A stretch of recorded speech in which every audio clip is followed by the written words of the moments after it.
ഒരു മാസത്തോളം നീണ്ട കൊടുമ്പിരിക്കൊണ്ട തെരഞ്ഞെടുപ്പ് പ്രചരണത്തിന് ശേഷം നാളെ കേരളീയർ പോളിംഗ് ബൂത്തിലേക്ക് യാത്ര ചെയ്യുകയാണ്. അടുത്ത 5 വർഷം ആര് കേരളത്തെ ഭരിക്കണം എന്ന് തീരുമാനിക്കാനുള്ള വളരെ പ്രധാനപ്പെട്ട ഒരു ദിവസം അടുത്തു വരുന്നു. പോളിംഗ് എത്തിക്കഴിഞ്ഞിരിക്കുന്നു. അപ്പോൾ അതിന് തൊട്ട് മുമ്പ്, അതായത് പോളിംഗ് പ്രചരണം പൂർണ്ണമായി അവസാനിച്ചതിന് ശേഷം ഏതാനും മണിക്കൂറുകൾ മാത്രം ബാക്കി നിൽക്കുക. എന്താണ് ഈ പ്രചരണം സാമൂഹ്യ മാധ്യമങ്ങളിൽ എങ്ങനെയാണ് പ്രതിഫലിച്ചത്, ആരാണ് മുന്നിൽ നിന്നത്, എന്തൊക്കെ വിഷയങ്ങളാണ് അതിൽ പ്രധാനപ്പെട്ട രീതിയിൽ സാമൂഹ്യ മാധ്യമങ്ങളിൽ വിഷയമായത് എന്നുള്ളത് 3 ആർട്ടിഫിഷ്യൽ ഇൻ്റലിജൻസ് പ്ലാറ്റ്ഫോമിലൂടെ അവരാണ് ഈ 3 പ്ലാറ്റ്ഫോമുകൾ ജെമിനി, ക്ലോഡ്, ChatGPT, ഈ 3 ആർട്ടിഫിഷ്യൽ ഇൻ്റലിജൻസ് എൻജിൻസ് ഈ സാമൂഹ്യ മാധ്യമങ്ങളിലെ നമ്മുടെ കേരളത്തിൽ നടന്ന തെരഞ്ഞെടുപ്പ് പ്രചരണം വിശകലനം ചെയ്ത് അത് സംബന്ധിച്ച് അവരുടെ കണ്ടെത്തലുകൾ, അവരുടെ നിഗമനങ്ങൾ ഒക്കെയാണ് നമ്മൾ കുറച്ച് ദിവസമായി ഈ പരമ്പരയിൽ ചർച്ച ചെയ്തു വരുന്നത്. ഈ പ്രചരണം അവസാനിച്ചതോടുകൂടി എല്ലാവരുടെയും മനസ്സിൽ ആരാണ് ജയിക്കുക, ആരാണ് പിന്നിലേക്ക് പോവുക എന്നുള്ള വളരെ ആകാംക്ഷാഭരിതമായ ആലോചനകളിലാണ് കേരളം. അപ്പോൾ ആർട്ടിഫിഷ്യൽ ഇൻ്റലിജൻസിൻ്റെ ഈ 3 എഞ്ചിനുകൾ ഇതുവരെയുള്ള പ്രചരണത്തിൻ്റെയും ഈ കഴിഞ്ഞ 3 വർഷത്തെ കേരളത്തിൽ നടന്ന തെരഞ്ഞെടുപ്പ് ഫലത്തിൻ്റെയും അടിസ്ഥാനത്തിൽ ആർക്കാണ് ഏറ്റവും സാധ്യത എന്ന ഒരു പ്രഡിക്ഷൻ, ഒരു പ്രവചനം അതും കൂടി ഈ എപ്പിസോഡിൽ ഉൾപ്പെടുത്തിയിട്ടുണ്ട്. അത് ഈ എപ്പിസോഡിൻ്റെ 2ാമത്തെ ഭാഗത്താണ്. അതിന് നമ്മളെ ഈ ദിവസങ്ങളിലെല്ലാം ഈ ചർച്ച നയിച്ച പ്രമുഖ വിദ്യാഭ്യാസ വിദഗ്ധനും ടെക്നോളജി എക്സ്പെർട്ടും ഒക്കെയായ ഡോക്ടർ അരുൺ സുരേന്ദ്രൻ നമ്മളോടൊപ്പം ഉണ്ട്. അരുൺ, വീണ്ടും സ്വാഗതം. നമസ്കാരം സാർ. നമ്മൾ ചേർന്നു. ഇനി ഇപ്പോൾ എന്താണ് അവസാനത്തെ അവസ്ഥ? കൊട്ടിക്കലാശം പോലെ തന്നെ ഡിജിറ്റൽ മീഡിയയിലും ഗംഭീരമായ ഹൈ ഡെസിബൽ ഇൻറ്റൻസ്, അത് തീർന്നിട്ടില്ല, കുട്ടിക്കലാശം ഇന്നലെ തീർന്നു, പക്ഷേ ഇവിടെ തുടരുകയാണ്. ഒരു പക്ഷേ കുറച്ചുകൂടി കടുത്ത രീതിയിൽ, കാരണം മറ്റേ അവസരങ്ങൾ അവസാനിച്ചതുകൊണ്ട്. അതെ, നമ്മൾ ചെറ്റത്തരത്തിൽ തുടങ്ങി ഓമോനെ വഴി ഡാഷ് മോനിലെത്തി നിൽക്കുന്ന ഒരു പ്രചരണ സൈക്കിളാണ് നടന്നത്. അപ്പൊ ഏറ്റവും വൈറലായി വീണ്ടും ഇന്നലെ മുഖ്യമന്ത്രി തന്നെ വീണ്ടും എത്തി നിൽക്കുകയാണ്. അപ്പൊ LDF അവരുടെ ഡെവലപ്മെന്റ് പ്ലാറ്റ്ഫോം വികസനങ്ങൾ, അതിൻ്റെ പ്രോജക്റ്റുകൾ നന്നായിട്ടുള്ള റീലുകൾ വഴി ഹൈലൈറ്റ് ചെയ്യുന്നതിനോടൊപ്പം തന്നെ അവരുടെ സബ് ഹാൻഡിലുകൾ വഴി DYFI പോലുള്ള വഴി വേറൊരു അറ്റാക്കും നിരത്തിക്കൊണ്ടിരുന്നു. അതായത് മറ്റേ വീടെവിടെ കോൺഗ്രസ് എന്നൊക്കെ രീതിയിൽ ഒരു വശത്ത് ഡിഫൻസും ഒരു വശത്ത് ഒഫൻസുമായിട്ടാണ് അവസാന കാലത്ത് എത്തിയിരിക്കുന്നത്. ആദ്യമൊക്കെ കൂടുതൽ ഡിഫൻസിലായിരുന്നു. ഇപ്പോൾ ഒരു ബേസിനെ കൺസോൾട്ടേഷൻ, എനർജൈസിങ് മുതലായ പരിപാടികൾ വ്യക്തമായിട്ട് കാണാം. ഇത് തന്നെയാണ് UDFന്റെ ഭാഗത്തും കൺസിസ്റ്റന്റ് ആയിട്ട് ഗ്യാരണ്ടികളിൽ ഊന്നിക്കൊണ്ട് നിൽക്കുന്നു. പക്ഷേ മുഖ്യമന്ത്രിയെ കടന്നാക്രമിക്കാൻ പറ്റുന്ന അവസരങ്ങളൊന്നും വേസ്റ്റ് ആക്കുന്നില്ല. ആ റീലുകളും കൃത്യമായി പോകുന്നുണ്ട്. NDAയുടെ ഭാഗത്ത് ഇപ്രാവശ്യം വീണ്ടും ഡിഫെൻസീവിലേക്ക് പോകേണ്ടി വന്നു. PK കൃഷ്ണദാസ് കാൻഡിഡേറ്റിന്റെ ഒരു ലവ് ജിഹാദ് കമന്റ് വന്നത് ഒരുപാട് വൈറലായതിന്റെ ഡിഫൻസിലേക്ക്, ഒരു വർഗീയതയുടെ റൗണ്ടിലേക്ക് വന്നു അവസാനമായപ്പോൾ. അപ്പോൾ അത് രാജീവ് ചന്ദ്രശേഖരനും ഒക്കെ ഡിഫെൻഡ് ചെയ്യേണ്ട ഒരു സിറ്റുവേഷൻ വന്നു. അതെ, കൃഷ്ണദാസിന്റെ ലവ് ജിഹാദ് പ്രസംഗം, അതിന്റെ ഡാമേജ് കുറയ്ക്കാൻ രാജീവ് ചന്ദ്രശേഖരന്റെ ശ്രമങ്ങൾ, അതുപോലെ അഞ്ജലി നായർ എന്ന് പറഞ്ഞ കാൻഡിഡേറ്റിന്റെ 1-2 ക്ലിപ്പുകൾ വളരെയധികം വൈറലായി പോയി. ചക്ക കമന്റും പിന്നെ എല്ലാവരും എന്നെ MLA പേരിന്റെ കാര്യത്തിൽ അഞ്ജലി നായർ തന്നെ വേണം എന്നുള്ള അതിന് നടന്നില്ല. അപ്പൊ ഈ കാര്യങ്ങളെല്ലാം വെച്ച് സ്പൈക്കുകൾ BJPക്ക് ധാരാളം ഉണ്ടായി. അപ്പോൾ പിന്നെ ഒരു കാര്യം വളരെ വൈറലായി മാറിയത് ലെഗസി മീഡിയയിൽ മനോരമയും മാതൃഭൂമിയും 2 ഡിഫറെന്റ് കാര്യങ്ങളാണ് അവരുടെ തെരഞ്ഞെടുപ്പ് സർവേയിൽ വന്നത്. മനോരമ UDFനും മാതൃഭൂമി LDFനുമാണ് മേൽക്കൈ കൊടുത്തത്. അത് കൃത്യമായിട്ട് ക്ലിപ്പ് ചെയ്ത് 2 പക്ഷക്കാരും അത് ആഘോഷിച്ചു, നന്നായിട്ട് ഉപയോഗിക്കുന്നുണ്ട്. പിന്നെ ഇതിലൊന്നും ഉൾപ്പെടാതെ ഒരു വൈറൽ കണ്ടന്റ് വന്നു. നമ്മുടെ ഇലക്ഷൻ കമ്മീഷണർ ഡാൻസ് കളിക്കുന്ന ഒരു വീഡിയോ തിരുവനന്തപുരം കളക്ടർ ശ്രീ അനുകുമാരി IAS-ഉമായിട്ട് ചേർന്ന്. അതൊരു നോൺ പൊളിറ്റിക്കൽ പക്ഷെ അതിനൊരു ട്രാക്ഷൻ ഉണ്ടായി. ഇതിനു മുമ്പ് നമ്മൾ ഇലക്ഷൻ ഗാനങ്ങൾ എൻകറേജിംഗ് ടു വോട്ടൊക്കെ ഉണ്ടായിരുന്നു. പക്ഷേ ഇത് വളരെ വെൽ ഷോട്ട്, 1.5 മിനിറ്റേ ഉള്ളൂ. അപ്പോൾ നല്ല മസാല പടത്തിന്റെ എല്ലാ അധിക്ഷേപമായി, ഡാൻസായി, പാട്ടായി എല്ലാം നടന്നു. ഇടി മാത്രം നടന്നില്ല, വയലൻസ് ഉണ്ടായില്ല വലുതായിട്ട്. അത് കൃത്യമായി ചില സ്ഥലങ്ങളിൽ സന്ദീപ് വാര്യറിനെ ഇടിച്ചു എന്നൊക്കെ പറഞ്ഞൊരു ഒന്നും തള്ളുകൊണ്ടായി ഇന്നലെ കലാശക്കൊട്ടിലും. എന്നാലും വളരെ മിനിമമാണ്, ഒരു മിനിമമാണ്. ഈ നമ്മൾ സോഷ്യൽ മീഡിയയിൽ കാണുന്ന അത്രയും വയലൻസ് റിയൽ വേൾഡിലോട്ട് വന്നിട്ട് ബുദ്ധിമാന്മാരാണ്, ഇരുന്നുള്ള വർത്തമാനമാണ് കൂടുതൽ. പരിപാടികൾ ഉണ്ട്. അപ്പോൾ ഇനി ഈ നേരത്തെ സൂചിപ്പിച്ച പ്രഡിക്ഷനിലോട്ട് വരാം. ഞങ്ങൾ വളരെ എക്സൈറ്റഡ് ആയിരുന്നു. ഇങ്ങനെ ഒരു ഡാഷ്ബോർഡ് ഉപയോഗിക്കുന്നു, നിരന്തരം ഒരേ ചോദ്യങ്ങൾ തന്നെയാണ് ചോദിക്കുന്നത്. അവര് 72 hours ആർട്ടിഫിഷ്യൽ ഇന്റലിജൻസ് കഴിഞ്ഞ ഇലക്ഷനിൽ ഇല്ലായിരുന്നല്ലോ. ആദ്യമായിട്ടാണ് ഒരു സപ്ലിമെന്ററി നമുക്ക് കിട്ടുന്നത്. ഇത്രയും പെട്ടെന്ന് ഇത്രയും ഇൻഫോ ഡൈജസ്റ്റ് ചെയ്ത് അതിൽ നിന്ന്. പക്ഷെ 3 പേർക്കും അത് നമ്മൾ എന്തൊക്കെയാണ് അടിസ്ഥാനപ്പെടുത്തി എങ്ങനെയാണ് അതിനെ പ്രോംപ്റ്റ് ചെയ്യിപ്പിച്ചതെന്നും കൂടെ നമ്മൾ കൃത്യം ഓപ്പൺ അതിന്റെ അല്ലേ ഓപ്പൺ ഡേറ്റ കേരള ഉപയോഗിക്കുന്നുണ്ട്. MLA ട്രാക്കർ ഉപയോഗിച്ചു. അതും അതിൽ ഈ കഴിഞ്ഞ 3 ലോക്സഭയിലെയും 3 അസംബ്ലി തെരഞ്ഞെടുപ്പുകളിലെ ഫലം, 3 അസംബ്ലി തെരഞ്ഞെടുപ്പുകളുടെ ഫലം, ലോക്സഭ തെരഞ്ഞെടുപ്പിന്റെ ഫലം, ഏറ്റവും അടുത്തായി കഴിഞ്ഞ തദ്ദേശ സ്വയംഭരണ, ഇത് 3ഉം ഉപയോഗിക്കുന്നു. കൂടാതെ സോഷ്യൽ മീഡിയ ഹാൻഡിലുകളിൽ ഓരോ പാർട്ടിയുടെയും റെസ്പെക്റ്റീവ് ഹാൻഡിലുകളിൽ എന്താണ് സംഭവിക്കുന്നത്, അവരുടെ മെയിൻ ഹാൻഡിൽസായി ഉപയോഗിക്കുന്ന സാധനങ്ങൾ, വന്ന ട്രാക്ഷൻ, അതിൽ വന്ന ചേഞ്ചസ്, പ്ലസ് ന്യൂസ് ക്ലിപ്പുകൾ എങ്ങനെ പോയി, റീൽസ്, വ്യൂവർഷിപ്പ്, അതെല്ലാം കൂടെ ചേർത്താണ് നമ്മൾ ഈ കഴിഞ്ഞ തവണത്തെ ഇത് മുമ്പുണ്ടായ തെരഞ്ഞെടുപ്പുകളുടെ ഫലവും ഇപ്പോൾ അത് സോഷ്യൽ മീഡിയയിൽ പ്രചരണം എങ്ങനെ പ്രതിഫലിച്ചതിന്റെ അത് രണ്ടുമാണ് അടിസ്ഥാനപ്പെടുത്തിയിരിക്കുന്നത്. ട്രെൻഡും അതെ, ഇത് രണ്ടും ചേർത്തിട്ടാണ്. അപ്പോൾ ഹിസ്റ്റോറിക്കലി ഇവിടെ വോട്ട് മറിയുന്നത് എങ്ങനെ എന്ന് ഏകദേശം ഒരു ഐഡിയ ഉണ്ടെന്ന് തോന്നും ഇത് കിട്ടിക്കഴിഞ്ഞാൽ. പ്ലസ് ഇപ്പോഴത്തെ ട്രെൻഡുകൾ എങ്ങനെയാണ് കൺസോളിഡേഷൻ, ഒരു തെരഞ്ഞെടുപ്പിലെ മേധാവിത്വം അടുത്ത തെരഞ്ഞെടുപ്പിൽ മാറിപ്പോകുന്നതിന്റെ ഒക്കെ അനലൈസ് ചെയ്തിട്ടുണ്ട്. അപ്പോൾ അങ്ങനെ വെച്ച് നോക്കിക്കഴിയുമ്പോൾ 3 നമുക്ക് ChatGPT ഉണ്ട്, ജെമിനി ഉണ്ട്, ക്ലോഡ് ഉണ്ട്. 3ഉം ആർട്ടിഫിഷ്യൽ ഇന്റലിജൻസ് ഒരു സോഫ്റ്റ്വെയർ ആണെങ്കിലും അതിനെ നമുക്ക് പേഴ്സണാലിറ്റി എന്ന് വിശേഷിപ്പിച്ചാൽ 3 പേർക്കും 3 ഡിഫറെന്റ് പേഴ്സണാലിറ്റീസ് ആണ് കൊണ്ടുവരുന്നത്. അപ്പോൾ അതിൽ ChatGPT ഓവറോൾ കേരളത്തിലെ പിക്ചർ അത് പറയുന്നതിന് മുമ്പ് നമ്മൾ 5 മണ്ഡലങ്ങളെ കൺസിഡർ ചെയ്തു. അത് ഇവര് ഈ 3 പേരെയും കൊണ്ട് അല്ല ഈ 3 AI കോൺസ്റ്റിറ്റ്യുവൻസി വെച്ച് ഒരു കമ്പാരിസൺ നമ്മൾ അങ്ങോട്ട് കൊടുത്തതാണ്. ഈ മണ്ഡലങ്ങൾ കൊടുത്തു. അപ്പൊ അതിന്റെ ഡേറ്റ അതേപോലെ ട്രോൾ ചെയ്തെടുത്ത് ഏറ്റവും വലിയ ബാറ്റിൽ ഗ്രൗണ്ട്സ് ആവുമെന്ന് കരുതപ്പെടുന്ന അങ്ങനെയാണ്. പിന്നെ ചിലയിടത്ത് കൺഫ്യൂഷൻ ഉണ്ടെന്ന് തോന്നിയ അല്ലെങ്കിൽ 3 ചേരികളും സജീവമായി നിൽക്കുന്ന മണ്ഡലങ്ങൾ.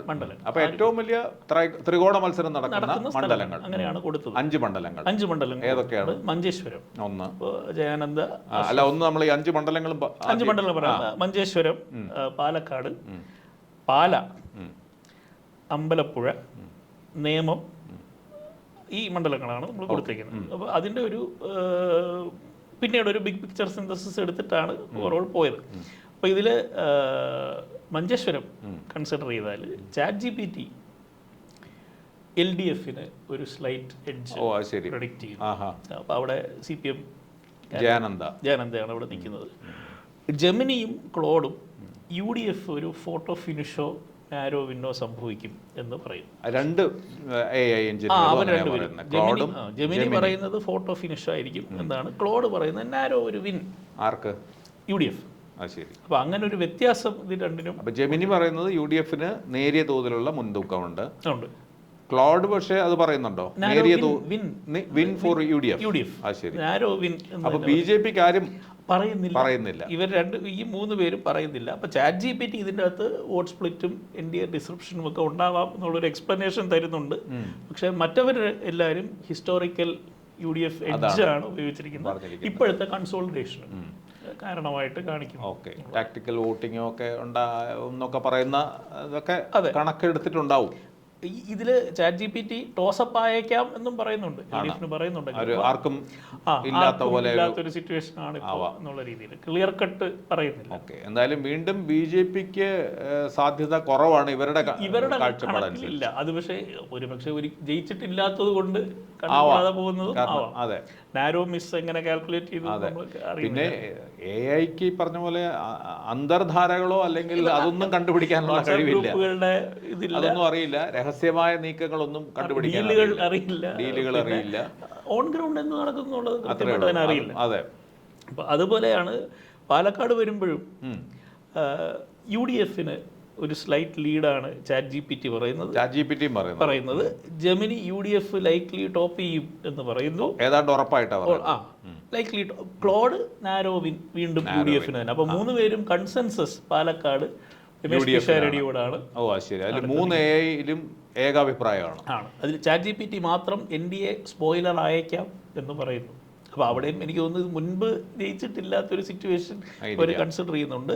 ക്ലോഡ് ഗ്രൗണ്ട് ലെവൽ നറേറ്റീവ് വളരെ ശക്തമാണ് എന്നുള്ള കാര്യം ചൂണ്ടിക്കാണിക്കുന്നു.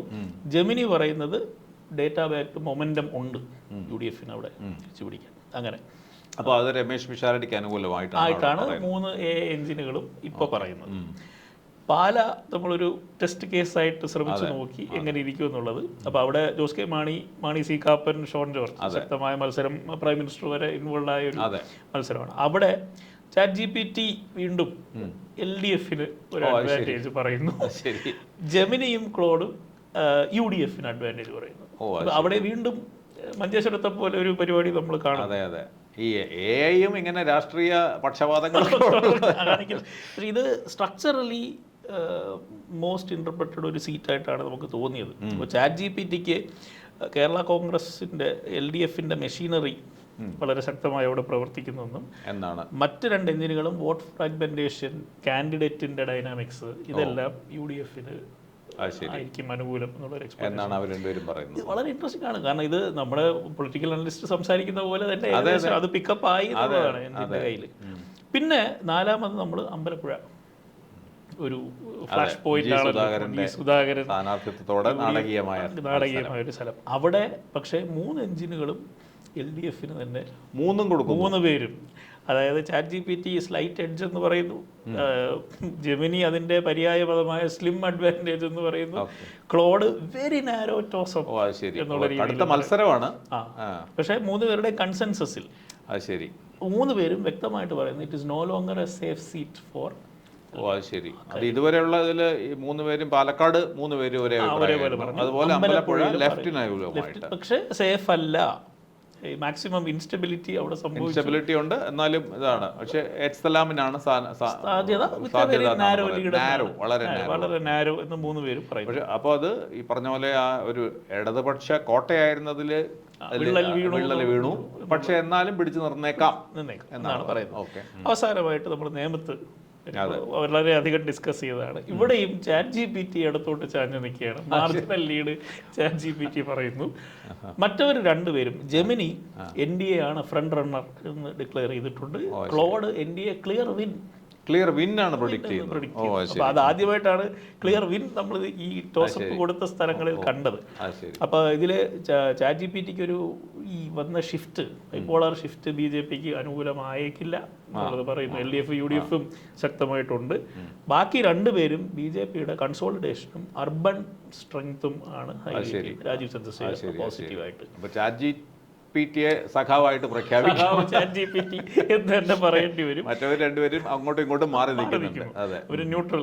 അപ്പോൾ ഇതിലെ ബിഗ് പിക്ചർ നമ്മൾ നോക്കുമ്പോഴത്തേക്കും ഇലക്ഷൻ ടൈറ്റ് ആൻഡ് കോമ്പറ്റീറ്റീവ് ആണെന്നുള്ളതിൽ ഇവർക്ക് ആർക്കും സംശയമൊന്നുമില്ല. ഈ മണ്ഡലങ്ങളിലൊക്കെ അങ്ങനെയാണ്. NDA ഒരു സ്പോയിലർ ആണ് എന്നുള്ളതാണ്. ഒരു കിങ് മേക്കറായിട്ട് മൾട്ടിപ്പിൾ സീറ്റ്സിലുണ്ടായിരിക്കും. തരംഗം 3 പേരും കാണുന്നില്ല. അപ്പൊ അവിടെയാണ് ഗ്രാസ് റൂട്ടിൽ എന്തെങ്കിലും ഉണ്ടോ എന്ന് നമുക്ക് പറയാൻ പറ്റാത്തൊരു നിശബ്ദ തരംഗം ഉണ്ടോ എന്ന് മാത്രമേ ഉള്ളൂ ഇനി കാണാൻ. പ്രത്യക്ഷ തരംഗം ഇല്ല എന്നാണ് ഇവരുടെ ഒരു അനുമാനം. അപ്പൊ ഇതില് നമ്മുടെ എങ്ങനെയാണ് ഇവർ അനലൈസ് ചെയ്തതെന്ന് നമ്മൾ ചിന്തിക്കുമ്പോൾ ChatGPT വളരെ കോഷ്യസും സ്ട്രക്ചറലാണ്, സിസ്റ്റം ലെവൽ അനാലിസിസ് ചെയ്യുന്നുണ്ട്. അപ്പോൾ അതിന് ഓർഗനൈസേഷനെയും സീറ്റ് ലെവൽ കൺവേർഷൻ മാത്താണ് കൂടുതൽ പ്രിഫർ ചെയ്യുന്നത്. ജെമിനി മൊമെന്റം ഡ്രിവൺ ആണ്. എങ്ങനെയാണ് ട്രെൻഡുകൾ മാറി പറഞ്ഞത്, ലേറ്റസ്റ്റ് ഇലക്ഷൻ ട്രെൻഡുകൾ എങ്ങനെയാണ് വന്നത്, വോട്ടറിന്റെ മൂഡ് ഷിഫ്റ്റ് അല്ല. ക്ലോഡിന് നറേറ്റീവും ഇതുവരെ വന്ന ബാക്കി പോളുകളുടെ സിന്തസിസും അതെടുക്കുന്നുണ്ട്. അവർ കൺസിഡർ ചെയ്യുന്നുണ്ട്. പക്ഷെ ക്ലോഡ് കൂടുതൽ അതിലോട്ടാണ് ട്രസ്റ്റ് വർത്തി ആയിട്ട്. ഈ സർവേ എക്കോസിസ്റ്റത്തിന് വലിയ വിശ്വാസമാണ് ക്ലോഡിന്. അപ്പോൾ അതുമല്ല, അതിനൊരു മാക്രോ ആന്റി ഇൻകംബൻസി ഉണ്ട് എന്ന് ഏകദേശം. അപ്പോൾ നമ്മൾ ഡേറ്റയുടെ എഫിഷ്യൻസി ഹോൾഡ് ചെയ്യുകയാണെങ്കിൽ ChatGPT പറയുന്നതിലോട്ട് നിൽക്കേണ്ടി വരും. ഇതുവരെയുള്ള കാര്യങ്ങളെല്ലാം സീറ്റ് വൈസ് തിരിക്കുകയാണെങ്കിൽ മൊമെന്റം ആന്റി ഇൻകംബൻസി ഒക്കെ ഉണ്ടെങ്കിലാണ് ക്ലോഡും ജെമിനിയും ഇതാവുന്നത്. അതേപോലെ അർബൻ ബെൽറ്റുകളിൽ BJPക്ക് എന്ത് സംഭവിക്കുന്നു, that can make or break few of these things എന്നുള്ളതാണ് നമുക്ക് മനസ്സിലായത്. അപ്പോൾ ഇനി ഇതിൽ വെച്ചിട്ട് ഓവറോൾ സംസ്ഥാനമാകെ എന്ന് പറയുമ്പോൾ പ്രതീക്ഷിച്ചതുപോലെ സഖാവ് ChatGPT ഒരു സ്ലൈറ്റ് എഡ്ജ് പറയുന്നു ഇടതുപക്ഷത്തിന് LDF-ന് കോഷ്യസ് ആണ്, പക്ഷേ ഒരു കോമ്പറ്റീറ്റീവ് മെജോറിറ്റി ഉണ്ടാവുന്നതാണ്. ChatGPT-ക്ക് അപ്പോൾ ഇത് കൺസിസ്റ്റന്റ് ആണ് ഈ കാര്യങ്ങളിലൊക്കെ, കാരണം മണ്ഡലങ്ങൾ അനലൈസ് ചെയ്തതിലും ഓവറോൾ അനലൈസ് ചെയ്തതിലും സ്ട്രക്ചർ ഒക്കെ എടുത്തു പറഞ്ഞുകൊണ്ട് ജെമിനി പറയുന്നു. അല്ല, ഞാൻ പറയുന്നത് ഇവർ പരസ്പര വിരുദ്ധമായിട്ടല്ല ഈ ചാറ്റ് എൻജിൻസ് കാണുന്നത്, അവരുടേതായ രീതിയിൽ ചെയ്തെടുത്തതേ ഉള്ളൂ. ജെമിനി സ്ലൈറ്റ് UDF എഡ്ജ് പറയുന്നു ബിക്കോസ് ഓഫ് ദ റീസെന്റ് മൊമെന്റമാണ് ഏറ്റവും വലിയ കാരണമായി പറയുന്നത്. ഇതുവരെ വന്ന ഇലക്ഷനും പിന്നെ ആന്റി ഇൻകംബൻസിയും കൂടെ ചേർത്ത്, കൂടാതെ ഹിസ്റ്റോറിക്കലി ഓൾട്ടർനേറ്റിംഗ് സൈക്കിളിന് ഒരു വിലയുണ്ട് എന്നുള്ളത്. അപ്പോൾ ലാസ്റ്റ് ഇലക്ഷൻ ഒരു അബറേഷൻ ആയിട്ട് കൺസിഡർ ചെയ്തിട്ടുള്ള രീതിയിൽ ക്ലോഡ് ക്ലിയർ UDF അഡ്വാൻറ്റേജ് പറയുന്നുണ്ട്. ക്ലോഡിന് അങ്ങനെ ഒരു അത്, പക്ഷേ ഇതുവരെ വന്ന പോള്, സർവേ, മാക്രോ നെറേറ്റീവ് എങ്ങനെ നിൽക്കുന്നു എന്നൊക്കെ ഉള്ള കാര്യങ്ങളാണ്. അതുമാത്രമാണ് നമുക്കൊരു സീറ്റ് റേഞ്ച് തന്നത്. ക്ലോഡ് മാത്രമേ തന്നിട്ടുള്ളൂ. ക്ലോഡിന്റെ സീറ്റ് റേഞ്ച് 69 to 81 സീറ്റ്സിൽ UDF 69 to 81 ഒരെണ്ണം പുറകിലുമാണ്. അതെ, ഇപ്പോഴും ഈ പറഞ്ഞ പോലെ ഒരു നെയിൽ ബൈറ്റിംഗ് അല്ലേ, ഫിനിഷാണ് അവസാനം വരെ. ജെമിനിയും ക്ലോഡും ഒരു സൈഡിൽ നിൽക്കുന്നു, ChatGPT വേറൊരു സൈഡിൽ നിൽക്കുന്നു. ജെമിനി എന്ന് പറയുന്നു, ജെമിനി സ്ലൈറ്റ് എഡ്ജ് അത് ബിക്കോസ് ഓഫ് ദ മൊമെന്റം. അത് അപ്പോൾ ഈ നമ്മൾ വോട്ട് ഷെയർ അനാലിസിസ് നോക്കുമ്പോഴും LDF-ൻ്റെത് കുറഞ്ഞു വരുന്നു, അത് വെച്ചിട്ട് ആ ഒരു മൊമെന്റം വെച്ചിട്ടാണ് പ്രധാനമായിട്ടും പിടിച്ചിരിക്കുന്നത്. ഇതിൽ ക്ലോഡാണ് ഏറ്റവും കോൺഫിഡൻ്റ് ആയിട്ട് പറഞ്ഞത്, അതുകൊണ്ടാണ് നമ്പർ ഉൾപ്പെടെ പറഞ്ഞത്. ജെമിനിക്ക് അത്ര ഈ പ്രഡിക്ഷനിൽ അത്ര കോൺഫിഡൻസ് ഇല്ല, സ്ലൈറ്റ് എഡ്ജ്. ChatGPT ഏറ്റവും കോഷ്യസ് ആയിട്ടാണ്, വളരെ കോഷ്യസ്. ഇതിൽ ഇപ്പോൾ ഈ ആന്റി ഇൻകംബൻസി ട്രെൻഡിനെ അല്ലെങ്കിൽ ഭരണവിരുദ്ധ വികാരത്തിനെ ഇടതുപക്ഷം ചെറുത്തിട്ടുണ്ടെങ്കിൽ അതിന് അവരെ ഏറ്റവും കൂടുതൽ സഹായിച്ചത്, അല്ലെങ്കിൽ ചെറുക്കാൻ അവരുടെ പ്രധാനപ്പെട്ട ആയുധമായത് അവർ ഈ സ്ഥാനാർത്ഥി പട്ടിക പ്രഖ്യാപിച്ചതോടുകൂടിയാണ്. നിലവിലുള്ള സ്ഥാനാർത്ഥികളെ മുഴുവൻ, അല്ല നിലവിലുള്ള MLA-മാരെ മുഴുവൻ സ്ഥാനാർത്ഥികളാക്കി. അപ്പോൾ അത് ആ ട്രെൻഡിനെ ഒന്ന് ചെക്ക്മേറ്റ് ചെയ്യാൻ വേണ്ടിയിട്ടുള്ള ഒരു നീക്കമായിരുന്നു. അപ്പോൾ അങ്ങനെ ഒരു തീരുമാനം ഇവരുടെ ഈ വിശകലനങ്ങളിൽ എവിടെയെങ്കിലും വിഷയമായി കാണുമോ? കാൻഡിഡേറ്റിന്റെ ഹിസ്റ്ററി ക്വാളിറ്റിയിലോട്ട് പോയിട്ടുണ്ടോ എന്നുള്ളത് എനിക്ക് സംശയമാണ്. ഇത് ഹിസ്റ്റോറിക്കൽ വോട്ടിംഗ് ട്രെൻഡുകളാണ് നോക്കിയിരിക്കുന്നത്, ഇന്നാള് നിൽക്കുന്നു എന്നുള്ളത്. പക്ഷെ അതൊരു എക്സ് ഫാക്ടറാണ് ഈ ഇലക്ഷനിൽ. ഏറ്റവും വലിയ ഫാക്ടർ തന്നെ ആരാണ് ആ മണ്ഡലത്തിൽ നിൽക്കുന്നത് എന്നുള്ളതിന് ഒരു വലിയ ഫാക്ടർ ഉണ്ടായിരിക്കും. അതുപോലെ തന്നെ ക്യാമ്പയിൻ്റെ ഇടയ്ക്ക് സംഭവിച്ച കാര്യങ്ങളുണ്ട്, അടിയൊഴുക്കുകൾ, രഹസ്യമായ സംഗതികൾ അതെല്ലാം ഉണ്ട്. അപ്പോൾ ഒരുപക്ഷെ AI-ക്ക് ഈ ഇലക്ഷനിൽ നിന്ന് ഒരുപാട് പഠിക്കാനുണ്ടായിരിക്കും. അത്രയും ട്രെയിൻ ചെയ്ത് വെച്ചു റിസൾട്ട് വരുമ്പോൾ അമ്പട ഞാൻ എന്നുള്ളൊരു വരാനുള്ള സാധ്യത. എന്തായാലും നാളെ പോളിംഗ് ബൂത്തിൽ എത്തുന്നു. നമ്മൾ ഒരു മാസം ഏറ്റവും വലിയ സസ്പെൻസ്ഫുൾ ആയിട്ടുള്ള ഒരു മാസം കാത്തിരിക്കുന്നു. അതോടുകൂടി നമുക്ക് ഇതിന് ശേഷം എക്സിറ്റ് പോളുകൾ വരും. എക്സിറ്റ് പോളുകളിൽ വെച്ച് ഒന്നുകൂടെ അനലൈസ് ചെയ്യാം. നാളെ എന്തായാലും എക്സിറ്റ് പോൾ വരും നമുക്ക്.